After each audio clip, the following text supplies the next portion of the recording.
podcast is brought to you exclusively by the Rad Rob Radio Network.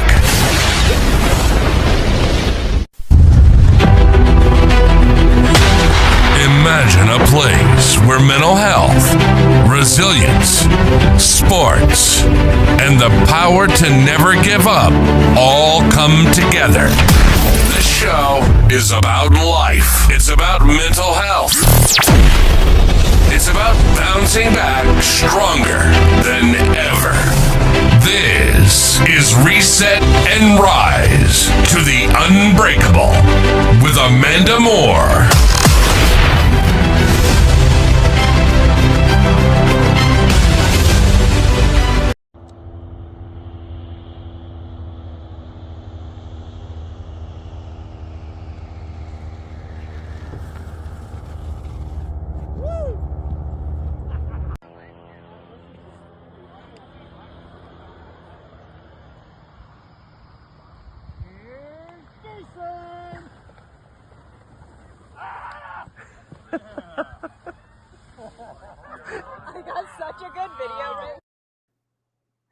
Hey guys, that's just a few video clips of tonight's guest, Jordon Basurto.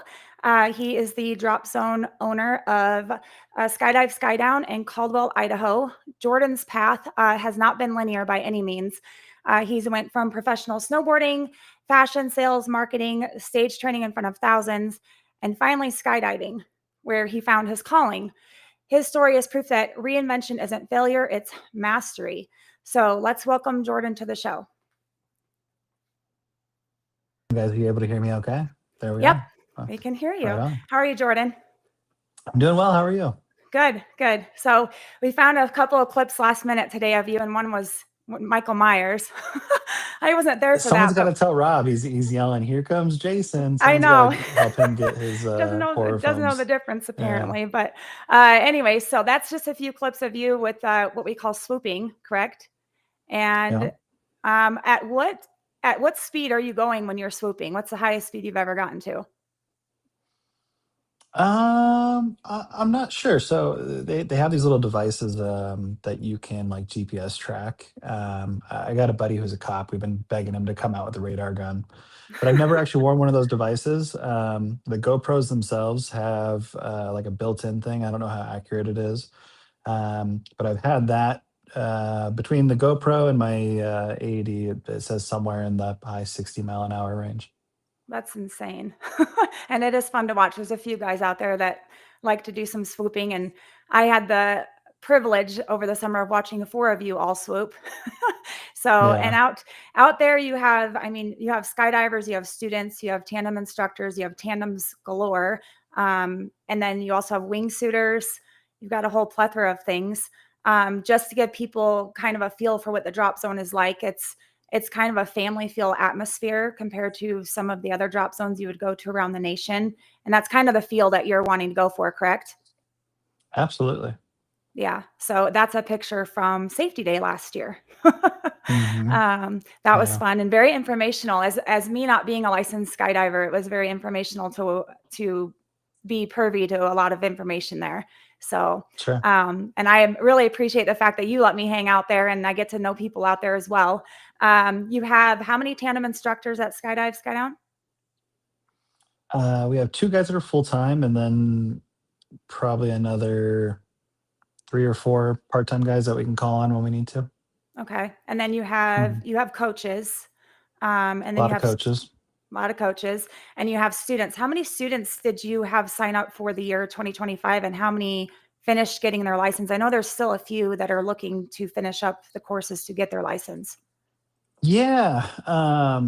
Gosh, it's one of the biggest questions we get on a regular basis when someone calls and they're interested in becoming a student is how fast can I do it?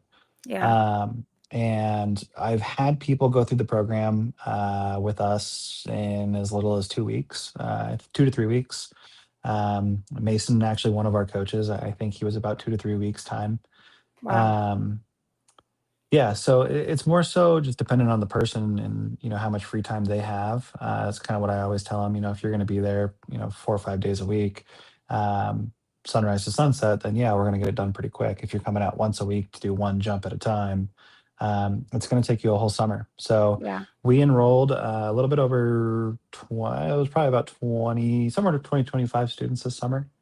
that's And I incredible. would say more than half of them probably got done before the season, and the other half are still chipping away at it. So, Yeah. Yeah. And then yeah, this last October you had your first Boogie Bash. Um, we did. and it was a great experience and there was a lot going on, but it gave everybody an opportunity. Would you kind of explain to people that don't know what plane the skydivers typically jump out of versus what the Boogie provided for them? So what we typically, I guess not every drop zone is equal, right? So Hmm. we are classified, I guess as like a small drop zone. We jump out of a 182. You're putting four people in that plane at a time. Um, Still a great time. We go out and have an absolute blast all year long. You go to some of these bigger drop zones though, and they have planes that can hold 14 plus people all in a single jump on a single plane load. It's quite a difference. So Hmm. we've always had the dream of building a drop zone that kind of gets to that level, and it was an amazing feeling to within a little over a year of being in operations to be able to bring a big plane out and kind of show everyone what that would look like. Yeah. And you are planning on bringing that plane out again in the spring, correct? Yeah. It's already booked for next year. Yeah. Yay. Awesome. And how many tandems did you guys do throughout this last year in 2025? How many tandems do we do? Off the top of my head, I'm not totally sure. When we very first started, I think this is like one of the most amazing things is um, we rallied a bunch of people to open up a drop zone with like no one really ever having intended doing it. I never planned on being in this position. I was an instructor and I was kind of on the hunt for something more. Mhm. Didn't know it was going to be this. And the opportunity presented itself, and we were looking to, build a culture and community that was safety oriented, focused on that, Mhm. but also was pushing, progression. We wanted to be able to grow and enhance our abilities and not constantly have to travel to other places because we didn't have that kind of stuff here in our own backyard. We wanted to create events that were, amazing and do all that. Tandems are a big part of that. And when we very first opened up, we opened up mid-season, probably even on the later half of the season. No marketing, no nothing. I mean, we were just fumbling through it. And we went out and we did pretty good. We were able to keep the doors open and people got paid and it was awesome. That is And awesome. this last year, um, things went a little bit smoother than they did the year prior. And somewhere between 3 and 4 times, what we did that first season, we grew and it seems like it's already moving in that direction. We're already pre-selling the heck out of next summer. So, That's awesome, and I can say for myself, your tandem instructors all have their own personalities. oh yeah, Yeah, but they're all very, very good at what they do, and I highly recommend if you're wanting to do a tandem to go through Skydive, Skydown because, um, I spend a lot of time there and I listen to lots of conversations and meet lots of people, and it always is a family feel atmosphere. Some days are crazier than others, and some days are more relaxed, but, I guess the best part is was when you bought the fun bus. I brought that along for going out and picking up the skydivers at the landing zone. oh yeah. So Yeah, yeah, it sounds like there's like two different things there. yeah, The instructors are incredible. We have mhm, guys that are newer to it. We have guys that have been doing this for a decade. And have thousands and thousands of tandem skydives. So we have a lot of really good resources to be able to help our guys get better. And one of the cool things that we did with our newer instructors this last year was you don't see a lot of drop zones do this, but again, we try to do it a little bit differently, as opposed to limiting these guys on the jumps they could do, not being able to fly camera and stuff like that. Yeah, there's certain requirements to be able to do it. We split all the loads. We were running single tandem loads and sending camera flyers up and things like that, but that brought with it one of the most amazing things was they were able to do video debriefs. So their rate of progression was exponentially faster than the average tandem instructor because not only did they have someone verbally, giving them tips and tricks on what to do, but they were able to watch their own videos back and kind of see what was happening and learn from it really, really quickly. So, y uh, you know, early in the season, these guys were operating like seasoned vets. It was really, really neat. Yeah. As far as the fun bus, absolutely the best thing we ever got.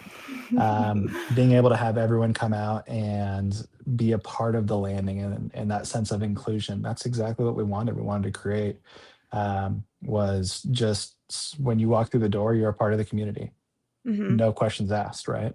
Yeah. So Yep, and I I think the think it's best pretty thing awesome. is when yeah, when the families get to go out there and watch their their family members that are doing a tandem land, or people that are going for the licensed land, and just the joy that you get out of seeing the family members get so much joy. I remember um, myself talking to a lady over the summer that was petrified of doing her tandem, and I kind of talked to her through it because I had done 3 by that time, and I went out just to see her at the landing zone when she was done. And I cheered so hard for her because she was like, that was the best thing I've ever done in my life. It was so much fun. Thank you so much. And she's like, your advice helped. And I'm like, just, it's like a trust fall. You just got to trust the person that you're attached to. They know what they're doing.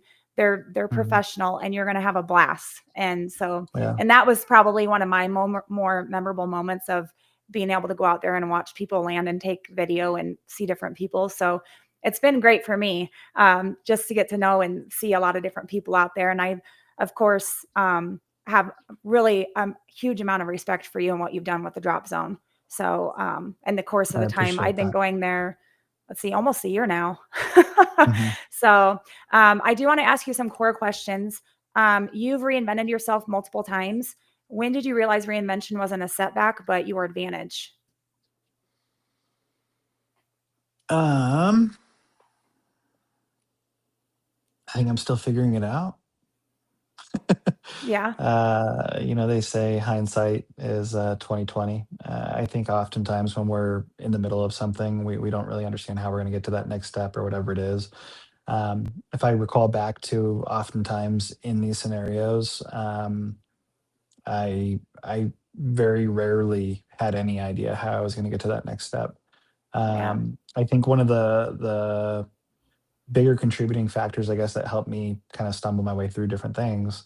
Um, I had this example when I was younger, and it's always stuck with me, and I think it's really funny. But it was essentially just kind of acknowledging that uh, failure is more so uh, it's an accepted destination, right? Like, so it doesn't, in my opinion, it doesn't exist. Hmm. Um, what I mean by that is if you were to consider like a baby will never get up and just take off running on day one, right? Like they got to crawl and there's different steps to it. And they're going to fall over when they finally do stand up. They're going to lean this way. They're going to lean that way. They get going 2 or 3 steps and all of a sudden, bam, down. Now, if we accepted like learning lessons as quote unquote failures, the entire world would be full of grown men crawling on their hands and knees because they never learned how to walk, Hmm. right? So for me, it was kind of the same thing with every other thing that I tried is I knew that I could learn just about anything in a long enough runway. Some people might learn it faster than me. It might be easier for some, harder for others. But like I could be one of those people. If someone could do it, I could do it. Yeah. And then just by default, as far as my nature, I just am the type of person I like to do everything at a competitive level. So once I would commit to doing something, I was going to go all out and learn how to do it well. Yeah. Well, you took ownership of your life early. What did responsibility mean to you at 17 versus now?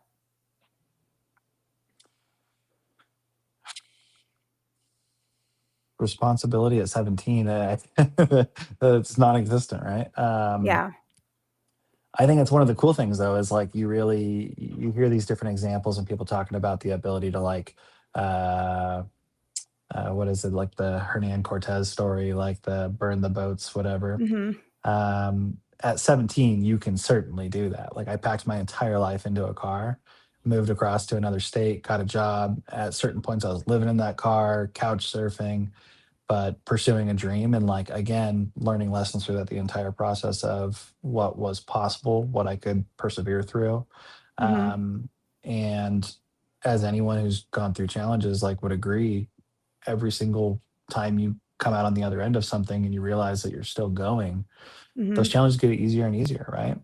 It Yeah. becomes easier to navigate through and to push through those things. So that period of my life in which I was willing to burn the ships made it so much easier for me later in life when I had what I would consider higher responsibilities, but to navigate them and persevere forward for sure. Yeah, and I can totally relate to that. I packed up in Iowa after I graduated early and came out here to Idaho and lived in my car for 6 months. And anybody that knows me knows the story. And I worked 3 jobs and I was pretty much homeless until I got on my feet. And I think that's when I had a breaking point of really realizing what responsibility was, because I only could rely on myself. So I Right. think that's one thing I really, um, I guess why I respect you so much is you are very relatable and down to earth and humble. It's not somebody you've actually had to work for what you have in life. It wasn't just handed to you or given to you.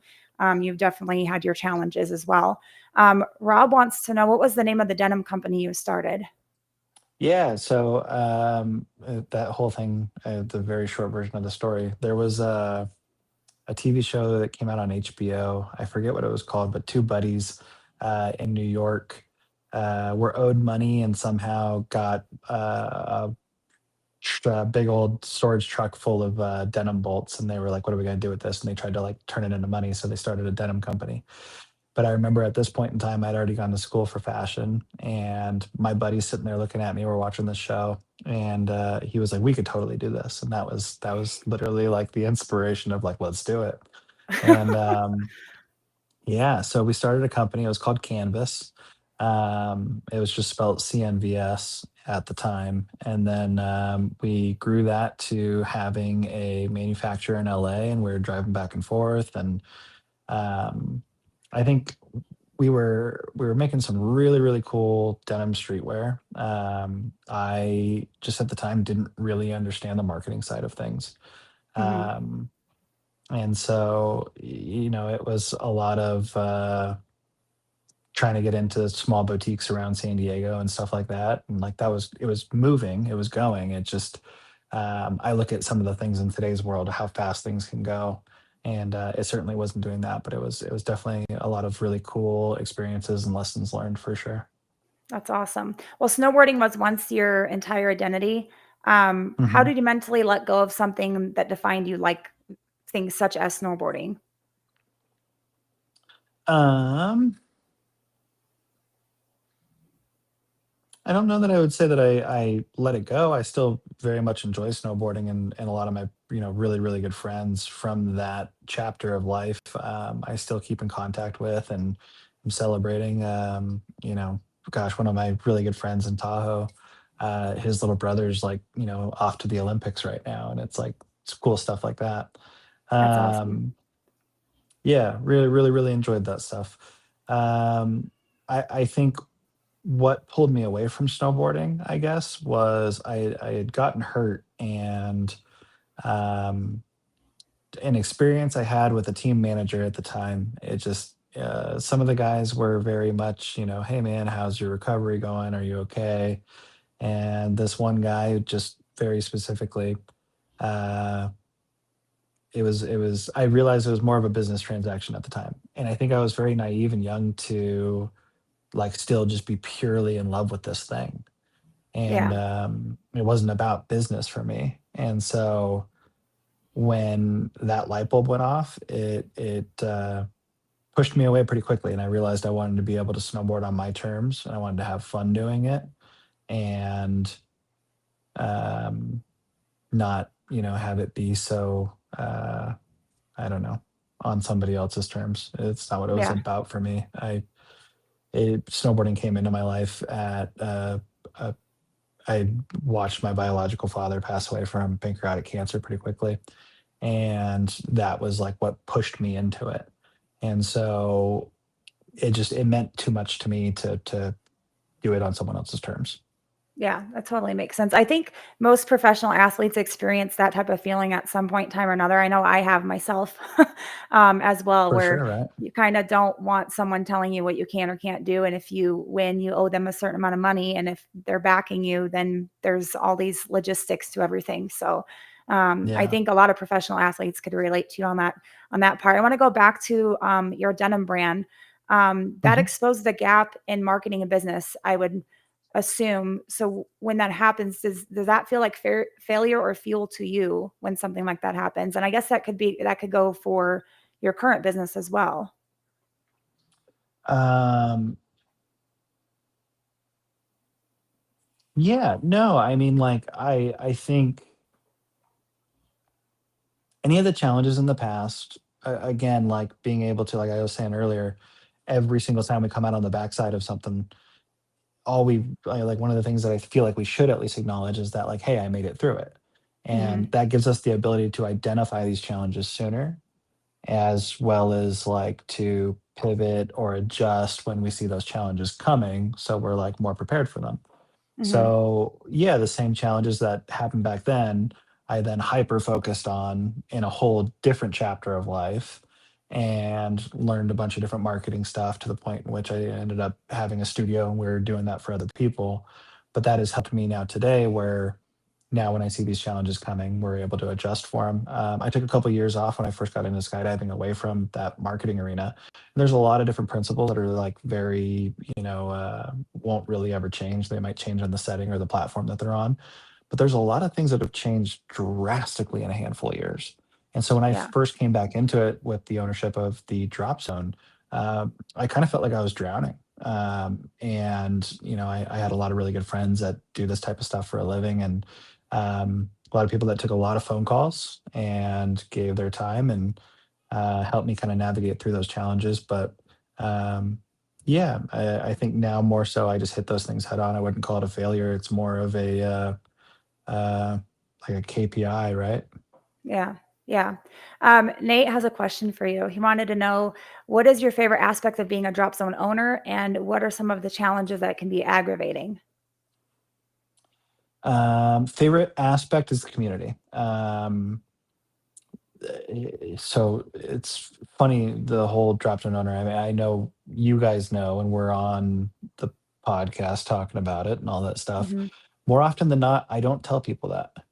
I don't have it posted on my Facebook that I own a drop Yeah, zone. you I don't. don't. The majority of my friends in other states aren't even aware of it. Um, it's when we came into this, I said this earlier, I never had the intent of being a drop zone owner. And that said, I knew it was going to take a full army of people. And I knew it was going to be a lot of, well, we'll call it a volunteer army, if you will. Hmm. And so that said, like, I didn't build this, you know what I mean? Like, everyone did. Everyone chipped in. It's Hmm. culture, it's community, it's people that are nonstop spending their off days of work there in the off season to make it better for next year. The amount of effort put into having that hangar designed the way it is, to having our equipment be kept up the way that it is, to that landing zone, everything. There's only so much time in the world, and I don't have that much.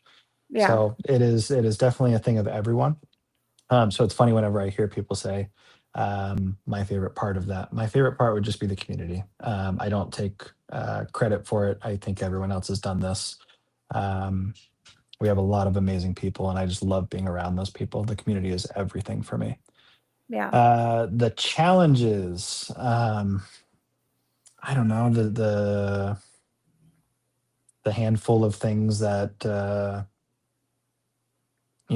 I needed to learn from marketing stuff and the some of the behind the scenes paperwork type things, I guess, but none of it's too big of a deal. I wouldn't say any of it's aggravating, just new to me. Yeah. So learned a lot Something of different else to stuff with the learn. FAA. So Yeah. Well, you've helped build a massive distribution network starting with almost no money.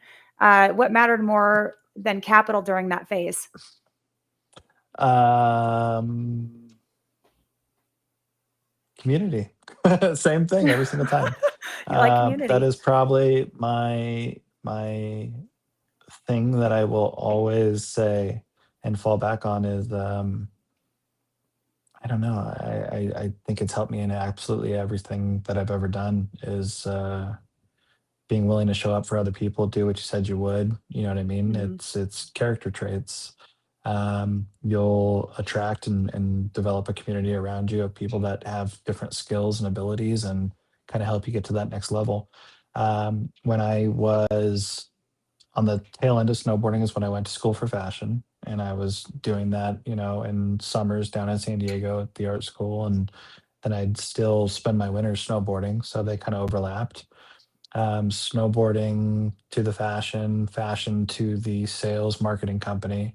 I had spent all the money that I had to get the denim company off the ground, and it was going well, but it wasn't like crazy explosive. And at the same time of that, I was delivering newspapers from 12 a.m. to 8 a.m. every single day. Oh my gosh. Um, I have these old videos. I'll have to dig them up sometime, but there's videos of me in my car talking to myself on camera about how this is temporary. In 3 in the morning, whatever it is, delivering papers. I did that for years. And then yeah, I had a buddy who was in a sales company, and like his life just looked great. Like our parents went to school together. I grew up with his siblings. Like I knew who he was. He was relatable. And Mhm. so at the same time of, trying to get this clothing company up and going, I decided I was going to do that. And I quite literally, for the first, big deal that I had in front of me, it happened to be again from my community back in Idaho. And I was in San Diego at the time. I hitchhiked. Um, Friend of a friend of a friend caught a ride. I shouldn't say hitchhike. I wasn't on the side of the road with my thumb out. I caught a ride with a complete stranger across the country, and I didn't have the money to um, pay for gas or anything like that. So what I offered was, hey, I will drive the entire way. You can just hang out and do whatever you want. I'll drive the car the whole way if I can catch a ride. So I caught a ride out to Idaho, slept on a friend's couch, and walked back and forth to the bus stop and figured out where I needed to go. And that single trip opened up the door that led to a distribution network around North America that was pretty substantial. So it was Yeah. pretty cool. Yeah. Well, I mean, getting to know you, you seem like a pretty reserved person and laid back and just super chill. So when I was talking to you and I read your bio about you spoke on stages in front of 5,000 plus people, Mhm. that will change perspective for people. What did that experience teach you about leadership? Mm, what did that experience teach me about leadership? Um,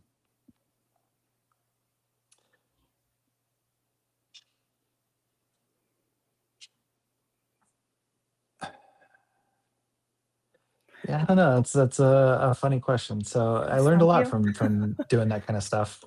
Well, I just how it's relatable. Yeah. I've never viewed myself as being you know, different than the average. I really genuinely believe the average person can go out and do any of this stuff. I think more often than not, we get in our own way, and that's what stumps us up.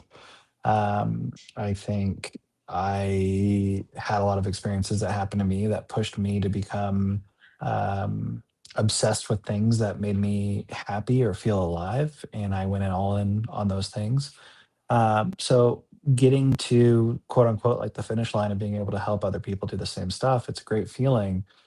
I think more than anything, it just kind of it pushed me to want to be back shoulder to shoulder with people.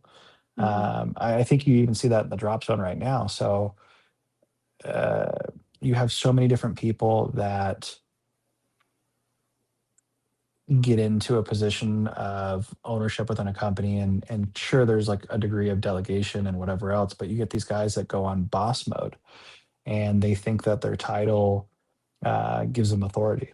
And I am very, very happy that I know our entire team knows at the drop of a dime, I'll be on the packing mat, I'll get in the plane and go do tandems, I'll go do student Absolutely. Yeah. jumps.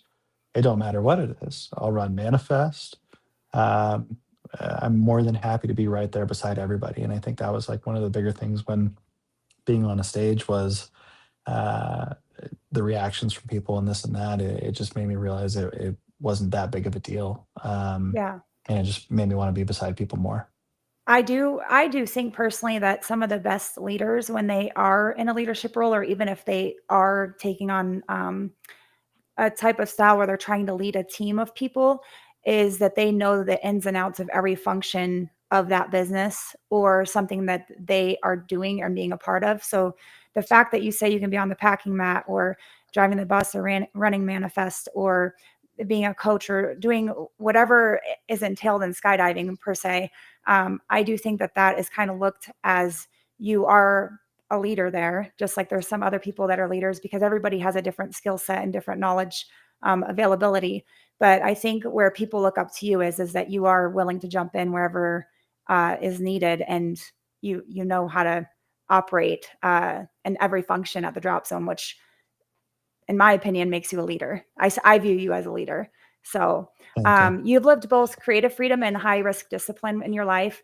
How do creativity and structure coexist for you?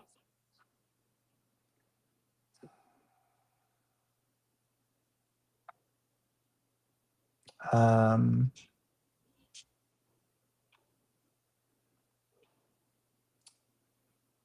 I think one requires the other, right? So uh, to be able to have created, a life around skydiving and be able to do, let's just use that example. That required an insane amount of discipline in the very beginning. It still does today. There's been so many different steps from going out and getting your license to starting the journey of becoming an instructor to a rigger to all the different things, right? Now, that creative freedom does not happen without the discipline and study work and putting in the reps, if you will, to go out and learn these things, achieve the ratings, whatever it is. So I think they go hand in hand personally. Yeah. Well, skydiving went from curiosity to calling quickly for you. What did it unlock in you that nothing else had prior to skydiving? Was there something like unlocked inside of you that said, "This is my calling"? Yeah. So, well, I don't know about my calling, but I think I know how to answer this. I grew up this kid that was skateboarding and surfing and eventually snowboarding, and none of those sports have a very high barrier of entry, right? Hmm. You picture a skater boy and you think of ripped jeans and this and that. They're dirty and Yeah. whatever, right? It doesn't like really. I guess in today's world it might, but back in the day, you think '90s. You're not. It doesn't coexist with like entrepreneur and terms like that. And then you fast forward to parts of my life where I am mingling with these guys that uh, quite literally have uh, mansions and real estate portfolios worth hundreds of millions of dollars and private jets and stuff like that. And being around that type of stuff, it was very, very fascinating. Um, say the question how you said it again. I just wanted to know what skydiving unlocked for you that nothing else had Right, prior to skydiving. right. So those two things, I was when I came into skydiving, I came from, I feel like, seeing these two different worlds. And skydiving is what I would call um, the great equalizer, is like how I used to refer to it when I very first started. So and that's why I wanted to like understand, I guess, remind myself how you said it was. It was this light bulb went off for me that it didn't matter what background you came from, and I think that was the most freeing thing about skydiving to me. There was guys there that were airline pilots, millionaires, owned their own plane, whatever it was, and I had been around that in other aspects of my life, but those people didn't mingle with the people that I grew up with prior to that, skateboarding, surfing, all that, XYZ. Um, and you also had guys in skydiving that are literally living in the parking lot and spending every single penny on their next jump ticket. You had both worlds coming together. And what I found to be so fascinating was like, as soon as, the light turns on, everyone's exiting the plane, who you are in the outside world doesn't matter. Like it's completely irrelevant. Mhm. You are entirely equal, being trusted to do what you said you would to, maintain a level of safety for yourself and for others. And so we can smile, high five, and do it again. Yeah. And at the end of the day, maybe share a beer with these same people or whatever it is. And I think that to me was like the most fascinating thing where, you say what made it my calling. I just knew that that was the community I wanted. Yeah. It The versatility was of people is interesting. I mean, you have it there now. everything all at Um, once. yeah, and you have it there now. You have a plethora of different walks of life that come in there in the drop zone that you Mhm. just stated here, where you have people that they'll literally stay there all summer and they're wanting to just jump. It's kind of Totally. their freedom away and relaxation away from the everyday chaos of life. Um, or it's something that relaxes them. You have people that have overcome addiction. You have people that are Mhm. pilots that go there. You have people that come even from out of state. You've had people come from Washington, Oregon, Utah, up there to jump. I know we All drive over. 2 Yeah. hours and we never regret it to go up there. So, why is protecting the integrity of the sport so personal to you? Why isn't personal to me? I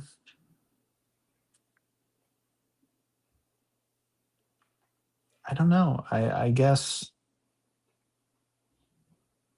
again, just seeing both sides of it in uh, more magnified situations in one arena or the other, seeing it be able to come together and be this thing where like there's not very many things in the world today that'll make you entirely present and like wholeheartedly in that moment. And skydiving Mhm. is one of those things. And being able to share it with a community of people that you know, trust, like, love, whatever.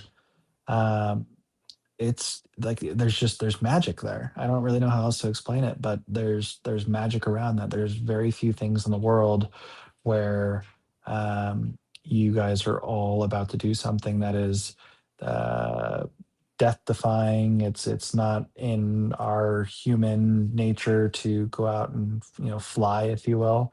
Mhm. It's a crazy feat, and to be able to share that with people that will see you eye to eye in that moment.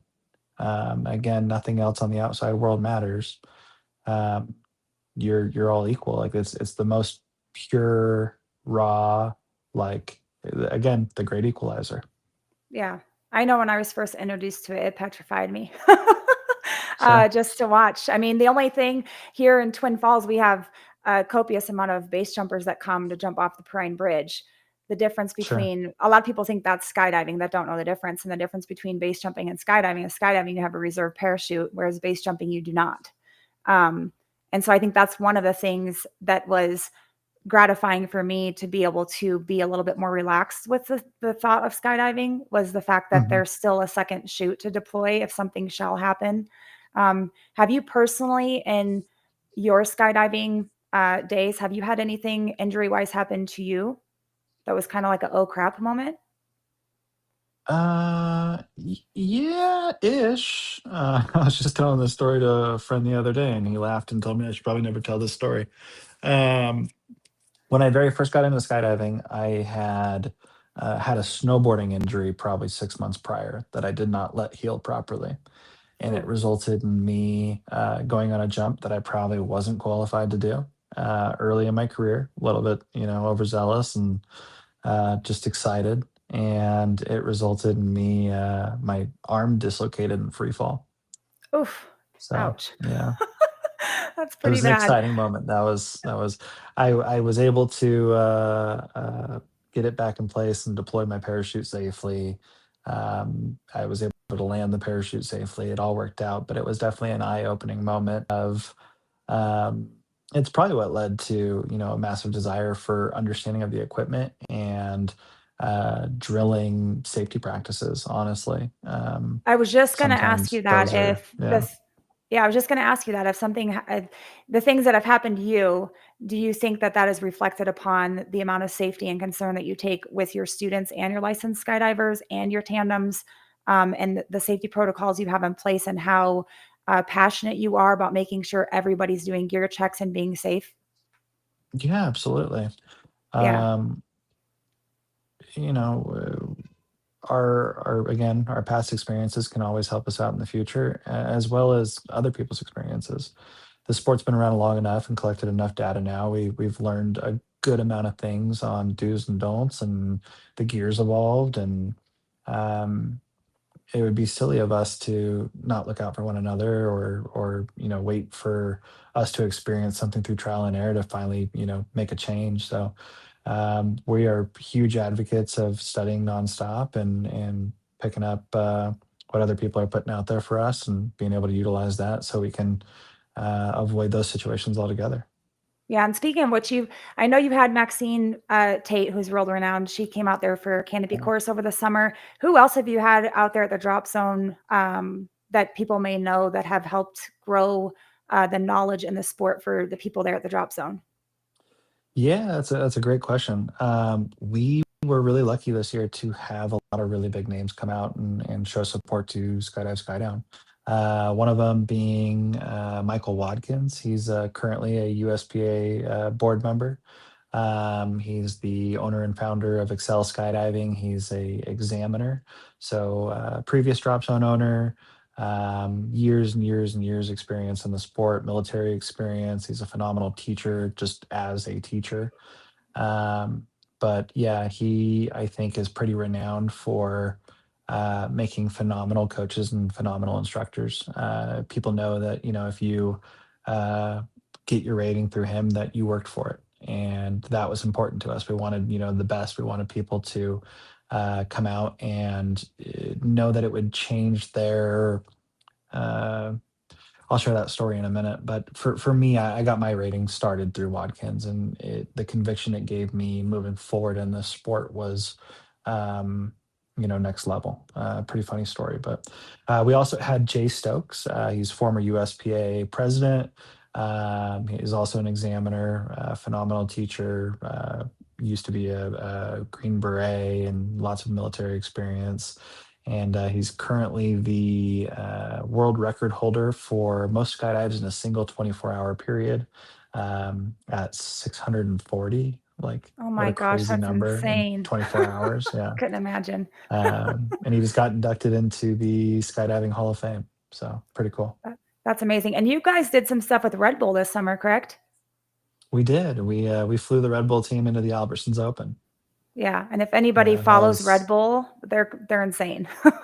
Yeah, that was one of the coolest experiences ever. So I didn't get to, and we jumped with them at the drop zone. They jumped with us there, and we had a blast. But for the demo itself, I got to go with them, and I didn't jump, but sitting in the door, I got Miles in front of me. I got John DeVore right there, and we're high fiving, and um, it was really really cool to see the level of professionalism those guys carry into their events. It was a really great learning experience. It was a lot of fun hanging out with them, but seeing them high five and drop shakas right before they go, and there they went. That was cool.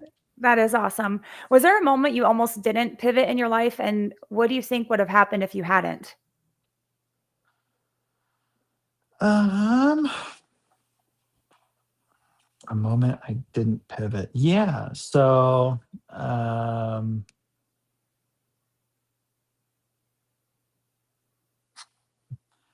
I almost didn't do this drop zone. I lost another person that was very, very close to me right as this drop zone was opening, and that was almost a deal breaker for me. What would have happened? I don't know. For me, the drop zone itself, the community, the people, um, that became the thing that I was so excited to wake up and be a part of every single day. It still is.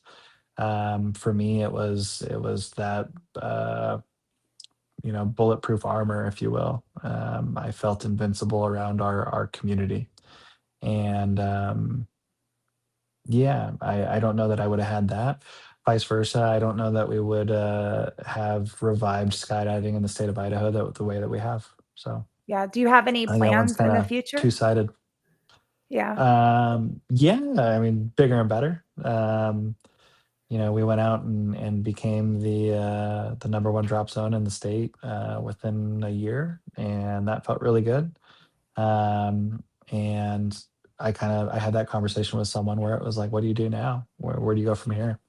And I think it's now the comparison is, the country's uh, biggest, best drop zones. Comparing ourselves to the big dogs is how we're going to get to that next level. So more planes, bigger community, more fun, Any more plans on a students, all the second drop above. zone anywhere? No, not right now. Darn it. We have a Yeah. airport here in Jerome where we live. We would love that. It's like 2 minutes from our house. Yeah. Well, at the end of every podcast episode, we are starting this rapid fire question. So it has to be the first answer Okay. that comes to mind. Just kind of a fun way to wrap up the podcast for the night. So I'll ask you and just you have to answer as soon as it comes to mind. Ready? Don't get me in trouble. I'm not going to get you in trouble. Mountains or ocean? Ocean. Okay. Early mornings or late nights? Early mornings. Snowboarding or skydiving? Skydiving. Discipline or freedom? Freedom. Risk or certainty? Risk. Okay. Leadership, taught or lived? Lived. Biggest lesson failure taught you, but you said that you don't believe there's a such thing as failure. I don't really either, but what would be the biggest lesson? I guess that everything that you've been through has taught you. Uh, it's just another piece of the puzzle, honestly. Every time it's been challenging, it's just another piece of the puzzle for whatever comes next. So Yeah. One habit you refuse to skip? one habit I refuse to skip: swooping every landing. I'm just kidding. What scares you more, standing still or starting over? Standing still. Standing still. And then what's one sentence you'd tell your 17-year-old self if you could go back? Mm.